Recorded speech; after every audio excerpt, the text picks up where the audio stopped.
Over the past year plus, I have been making videos for you guys and really diving deep into some tech, some stuff that goes into the tech, and also the film production and the lifestyle of a indie film producer. But in this video, it's a little bit different. We're going to be talking about monetization and the difference between a monetized channel and a non-monetized channel.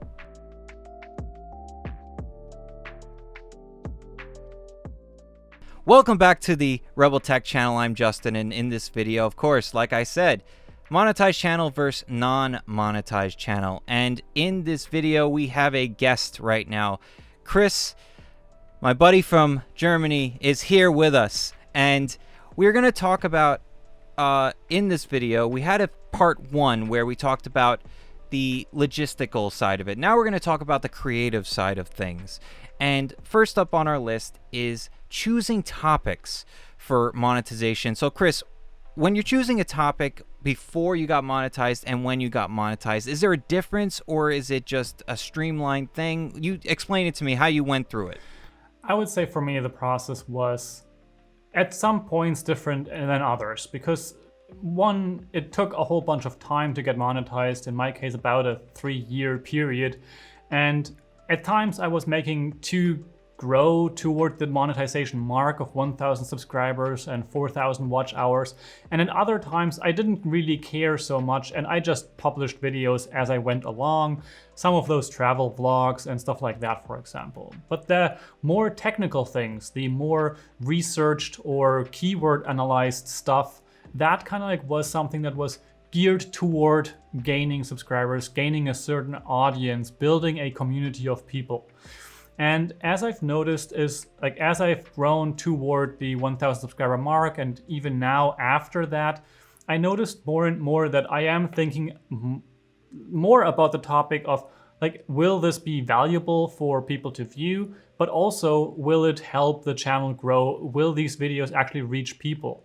And sometimes I have to check in with myself because I don't necessarily want to just make videos for the algorithm, because I want to make the videos that I want to make. And sometimes those are really quirky little tech things that probably nobody really cares about, or at least not a lot of people care about. But I still want to make that video because I would want to see that kind of stuff. So that didn't really change, but it definitely is a part of it to look at YouTube more from the business perspective as the monetization comes closer.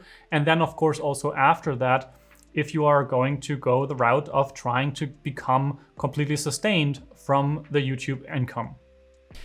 Yeah, it's interesting, like, playing that game. It's such a strange concept of, I want to make this video and I would watch this video, but for one way or another, it's gonna go down.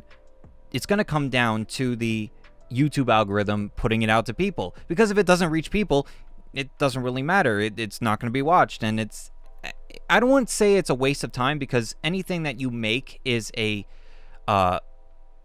good progression of your content creation, and you had experiences with it. You learn new things with every video I make, and I'm sure you do too. That every video that is produced, there's something gained from it. Like, you learned a new trick, or you learned something different about your setup that, oh, maybe I'll change this next time, or maybe my audio was a little off, don't do that again, that kind of thing. It's a matter of, like, always learning. And if you stop, I mean, I'm a firm believer in this in all parts of my life, that if you stop learning, you're giving up. If you got to keep learning, and you got to keep experimenting and talking about, especially in these videos, talking about things that are good for you, and also playing that game, as we said, what is YouTube friendly, not necessarily like monetization wise, but YouTube friendly as in getting it out there to people. Yeah, but I think that there's this part of relatability, and oftentimes I feel like that relatability goes out the window if you just want to make the perfect tech video, for example. Where is the creator behind that? And for me, it just reminded me of a saying that I heard at some point, which was basically around the idea of, do you create or do you document? And in a way, what we are doing, as far as I can tell, is documenting our journey. This not only our journey on YouTube, but also in terms of the craft that we looked out for, or the stuff that we are creating, right? Like you mentioned, the way that you create these YouTube videos changes over time. You might change the light, you might change something about the audio. So you're learning as you go on, but at the same time, you're also already teaching others. And this comes back to another point, which is that even if you are in a position where you might not have all the knowledge, or better yet, you know that you don't have all the knowledge, and you may be even asking yourself, who am I to make a video about this? Well, you can consider also the part where it's like, there are other people that are new to this field, and they're obviously also newer than you are. So from that point of perspective, you have 100% of the knowledge, or 100% more knowledge than someone else. And of course, you still have way to grow as well. But that's the point of, like, we are documenting what we're learning. We're figuring things out as we go. And on that journey, we can share all of that on YouTube, which is an amazing platform for exactly that. Yeah, and that was a topic that a general topic that I was always hung up on. Like, oh, this is too simplistic. This isn't something that like a lot of people would get. And I'm thinking, well, that's for me, what I would learn, like what I would look to learn. But I gotta think backwards. I gotta go backwards in my skill set and say, what was I 2-3 years ago? And what was I looking at? What videos that I watched 2-3 years ago that helped me, that I can make now that I have the insight and I've had the experience with those certain things? Yeah, and sometimes even more than 2-3 years ago. I have ideas or topics on my channel where I made a video 3-4 years ago, and some of my best performing videos I remember are like, one of them is about a theme builder for WordPress and how to use that. And another video that I also made was about mobile photo editing. And those two videos are some of my most watched videos on my channel. They have little to do with the general tech that I mostly cover nowadays, and I might actually get back into those topics again.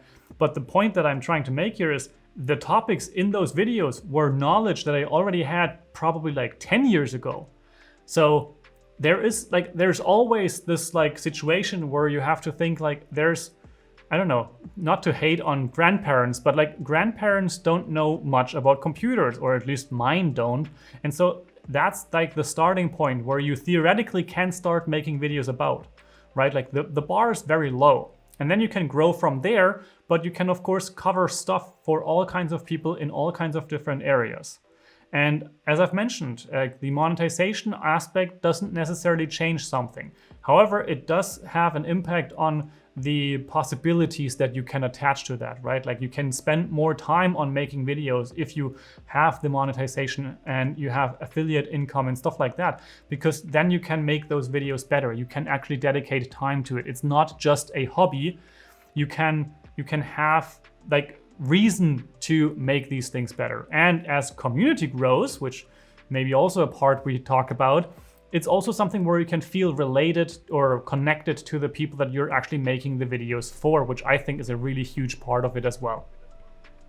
Yeah, exactly. And it just segueing off of that, like when it comes to thinking of topics and knowing what works, like you said, you found out what works, well, in certain aspects, that it's getting you views, it's getting you recognition and some growth. But it might not necessarily be the thing that you want to do right now or in general, or it's not what you're passionate about. For me personally, I love making short films. I love making quirky skits and things like that. Very similar to like a Markiplier kind of guy, like trying to make skits and making it happen, which he's a big inspiration to me because he's a guy that just started out making YouTube videos and he's making big productions nowadays, which is awesome, which is something that I'd love to get to eventually. I mean, of course, in my professional life, I guess professional is a good word to put it. I mean, I do get paid for some of this stuff. So it's... it's stuff that I get to do, but it's not the topics that I want to do. It's the style I want to do it in, but it's not the topics. So in a roundabout way, when you get monetized compared to not being monetized, the experimentation of videos, like putting stuff out, when you're monetized, can you experiment? Or you tell me your journey about experimentation before and after. I would say I never wanted to get kind of like boxed in by the algorithm, so to speak, right? A lot of people say that niching down is really helpful on YouTube to cover just a certain amount of information or topics in terms of like the width of the spread that you have, to have YouTube basically learn what kind of people follow your content, what kind of people are watching your videos. But I have to honestly say that I don't want to be boxed in by that. And maybe with growth, and that's an interesting aspect of this, right now, I don't want to create different channels, for example, to separate my ideas to different spaces. I have this one channel, which is monetized, and now my thought is like, if I now start separating out, then I have to grow those again to 1,000 people. And now I can present whatever I want to create to over 1,000 people and have the potential of growth. And I would say the same thing to you. I would say a skit like you are doing now can work now, and it may even be the part that propels you forward because it is something that is different and creative in the space, and then people come and stay for the other content. So it's kind of like an introductory. So you have those two avenues there. And I would say that that does not necessarily have to change, because then in the 1,000 plus subscriber mark, not really that much is different, right? You have the potential of monetization, of course, and you will learn other aspects of the analytics, because you can learn what kind of videos have a higher RPM or CPM, right? Like what kind of videos pay really well. And that becomes more interesting the more dependent you are on that type of income. And I think that's something where, at least from what we have talked before, I know from you is that you don't necessarily plan on being dependent on the income from YouTube for the next year or two or even more. And that gives you a whole bunch of freedom to try these things, no matter whether you are monetized or not. Yeah, it's nice to have that mentality. I mean, I wish I could have a mentality of it supporting me, like the channel supporting me in all ways, but I'm realistic about it and I'm not delusional. No, like false expectations about it.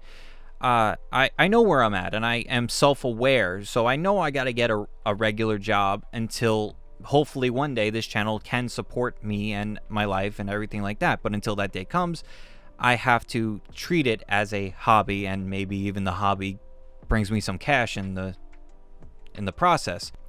Community and the comments. The first thing is, when you get monetized compared to when you were not monetized, answering all the comments or replying to all the comments, has it changed? Has it been better, worse, whatever? That kind of concept of, can you answer everything?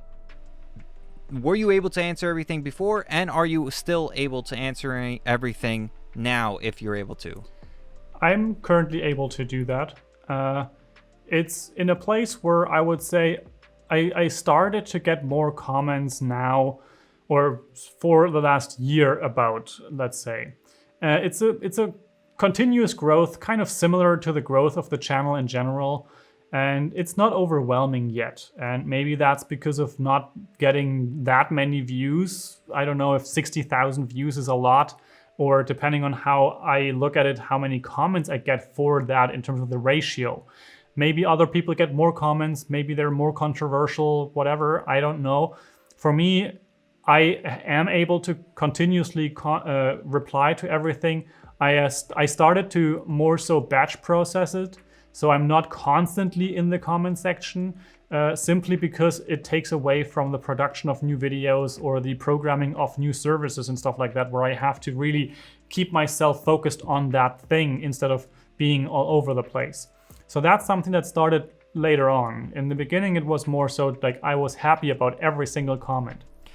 Yeah, and I feel that eventually everybody gets to the point of they can't keep up with it. There's too much going on, and it's just for one person to do it, it's not easy. So just to go back to the comments and stuff like that, two last things I want to talk about. The comment section, and we talked about this, we touched on this, but like negative comments, mean comments, and things like that. I like to call it, I mean, it's a bit of a stretch, but the best way I can explain it is comment PTSD. Like if you have a bad comment one day and then you see your comments flow in afterwards, you have a little bit of like anxiety of like, is this another one? Is this going to happen again? And I've gotten better with it, but is it something that like not necessarily has nothing to do with monetization or not? It's just, how do you deal with it? I can totally relate to that feeling. It happens way too many times, or it happened way too many times that I looked at the short part of the comments when they're in the notification center, and I start reading the first sentence or so, and I'm like, oh no, not again, such a comment. And it's like, all of a sudden you're dreading reading your comments, and you don't really want to open them because it may be negative. Now, I have now learned to still look, because more often than not, they're not as negative as I think they are. I already mentioned certain comments that are just in some way, let's call it stupid to a certain extent, or at least lazy. Yeah. Let's call it that. It's not necessarily stupid, it's lazy. That is probably the more fitting word. But with negative comments specifically, my experience has been that if you look at them a couple days later, they're not even that harsh. I recently made a video about exactly that aspect. It's like I looked at two comments on one video that I remembered as like the comments happened about 2 years ago. And I remembered them to this day as super negative and mean comments about something in my appearance, which I was self-conscious about at the time myself. Now, I wanted to make a video about that kind of experience to kind of like say like how I try to deal with it and how I want to like move forward despite those comments. And for that specific video, I actually went back and looked for the comments, and I searched for them, and I found them. And I was reading them, and I was like, those are not that bad. They were actually not. So the situation and the fact that I was hurt more because I was self-conscious about whatever they were talking about as well. Like they didn't really criticize it, they just pointed it out, and that was enough for me to be hurt. So that's one thing that I think is important to consider, that sometimes you're gonna be hurt just because you interpret the thing or the comment in a certain way, despite it never having been meant that way. The other thing is, there are tons of other comments, most likely, that are not that thing. And looking for those becomes really valuable, to just simply be cautious, or not be cautious of those that are negative, but also open your mind to the ones that are positive. Potentially even screenshot them or put them in a folder or something like that. If you get one that is particularly nice, to remember what you are having, like what kind of an impact you are actually having on the community, what is happening there, how they're grateful, as you've mentioned as well, either in this or the other video, that you said like the gratitude that some people show you when you even comment back or reply to a comment, and they're surprised because they didn't expect you to, because you are now also someone that's like, you're a small, bigger YouTuber, right? Like, and for some people, they see that you have 620 subscribers or something like that, and they're like, this is someone who has 600 more subscribers than I do, for example, right? Like that kind of mindset. And for them, you are someone that they're looking up to. And as that number grows, it becomes more and more valuable to reply to people. And again, it's just looking in terms of the positive and negative, looking for the positive and trying to see the negative in its right light, so to say, right? You also have like one last thought about that just entered my mind, is thinking about what kind of a mind space the person writing that comment must be in to have left that? Like, why did they do that? If it's a particularly mean comment, is it really about you, or is it about their own experience that they had on that day, projecting something, or potentially also just having a bad day and wanting to just lash out at someone who is not with them, right? Like, it's much harder to lash out at your spouse or someone like your friend that is right next door.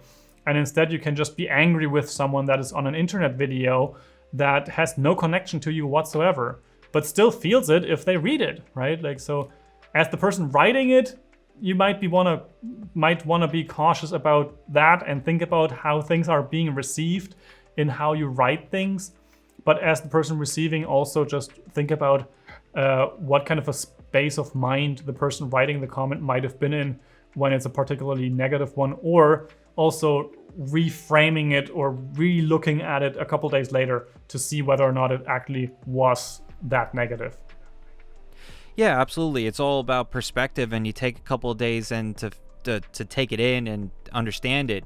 And it's not as bad as you think. I mean, also you got to have a tough skin. This is a concept throughout these 2 videos that we've made. It's a business that you need to understand, to have a tough skin and understand that people are going to be nasty. Right? I mean, it's just any type of world that you want to get, this type of world you want to get into, there's going to be nasty people. But you could do that walking down the street. There's nasty people all over the place. Driving your car, I mean, there's people that beeping at you. Fortunately for driving, it's just a beep. It's not people yelling at you for the most part. Yeah, I think, and just keeping in mind the percentages, that it's not tons of people that are negative usually in the comment section. There's a select few, and those hurt really badly. Like, we all have heard the statistics of, like, it takes 10 good comments to outweigh 1 negative comment. And to a certain extent that feels true, but again, it brings back the focus to being able to remember the positive ones, potentially screenshotting them or something like that, to be able to look back at that wall of gratitude to a certain extent, to see the positivity in your community, in what you have built. Okay, so the last thing I want to ask you is about Discords, and you just started yours with your community, and I was curious to see if it's even worth me starting one right now, because my community isn't as big. Doesn't matter if it's big enough or if it's monetized or not. I'm thinking as soon as I get monetized, I'm going to start a Discord. So what's your opinion on that? And tell me about your journey with the Discord in its infancy. Sure. I think that Discord is a really interesting platform. I didn't really get how interesting until a couple of weeks ago, when I started looking into it and also joining other communities myself. But in terms of what or how it makes sense to launch that before or after, it obviously has everything to do with whether or not you feel like there is a community building in the comment section and how you would like to interact with everybody there. For me, it's a place where I can start building more of a connection with a selected group of people that are following me on YouTube, and to build a relationship essentially between those people, to have a place where there's more depth possible than just to be on the community section in the on the YouTube videos. Because the community section or the comment section on YouTube is just simply not that strong in terms of the ability to keep a conversation up and running, and also in terms of the different media that I mentioned before, that you can actually send screenshots back and forth on Discord, and you can have voice chats and all of those kind of things. Right now I have about 20 people on the Discord server, and it is building, but it is slow. So there's not really that much going on at any given point in time. I think it has a lot to do with me being interactive there. I want to use that space to be able to kind of like throw things out there, share more. I would love to have YouTube stories for behind the scenes shots, for example, but I don't. So that's kind of like also something that I'm currently doing on Discord as a kind of like an exclusive place for that kind of interaction. Yeah. And I love the idea of what Discord can offer for things like course members, YouTube people, patrons and stuff like that, like all of those things, to have this place where you can bring people together, chat with each other, even talk with each other. And I obviously also want to start doing more of the interactive things, right? Like I want to start live streaming or Discord chats and stuff like that to be able to build that connection. Now, would I start something like this before hitting 1,000 or after? Probably I would currently say, if I were just to talk directly to you in terms of like what makes sense or what I would probably do, I would wait because I think that it's a distraction right now. And I'm in part even considering it for myself as a distraction, but the setup process, the management, and then also trying to move people there, all of those things are things that you can just bring into making other videos, creating creative skits, creating other things on your channel, reviews, and so on, focusing on that. It's probably worth more right now. However, it can be really interesting to start to kind of like tease the creation of a Discord server potentially, right? Like you can bring it up in a video every so often to say like, as soon as I hit the monetization mark or as soon as we hit 1,000 people here on YouTube, I am gonna start a Discord server so that we can have a conversation there to make it like a interesting goal to have together, so to say. That might be an interesting idea to kind of like bind those two together. But as I've mentioned, probably wouldn't start using anything like that before actually reaching the goal of 1,000 subscribers, simply because it's not worth the time investment at this moment. Yeah, I agree. I feel like it's the frequency of comments that I get will reflect on how fast I will go about making that Discord, because I feel like the comment section will reflect the traffic on the Discord. At least that's what I think it is, because if people are interested in making comments, then probably like 25% of them would be interested in a Discord and engaging in conversation that way. When that time comes, when I get monetized, we could have the conversation of beginning and maybe like a follow-up to this monetization versus not monetized, and then maybe like newly monetized versus however long you are when the time comes that I'm monetized. And then Discord, when I start the Discord, my infancy of a Discord to your established Discord further down the road, that could be a conversation as well. Yes, might be interesting to look at those things. Yeah. So we basically covered everything that we needed to and more.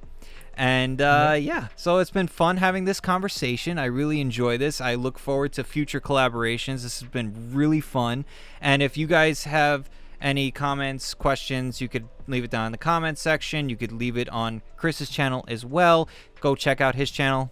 Pretty cool dude, and he lives in Germany, which is even cooler. So I gotta admit, a little jealous on that one. But so as I said, comments down in the comments section. If you want to ask me more directly, I stream on the weekends. And if you like the video, please hit the like button down below and consider subscribing if you are interested in more videos like this, more tech stuff, more microphone reviews, all stuff like that. And Chris, do you want to say anything? You want to promote anything? Anything coming up for you? I think the one thing that I want to say is that we have a part 1 for this video. So in case someone has not seen that already, that will probably be linked in the description below and possibly at the end of the video with a card. So that's something that I think is interesting if anyone wants to join my Discord server. I think you're present there as well or joined that community, so that's a possibility, of course. And other than that, just see you in the comment section here or there, and I hope you have an amazing day. All right, guys. As always, be safe, be kind, and I'll see you in the next video. Ciao, ciao. Bang, done with. That's it. Yes. Whew. All right. That light worries me. Because I'm like, I see every once in a while in the corner of my eye, I'm like, don't you dare. And it's, of course, today's the first day that I notice it. Mm-hmm.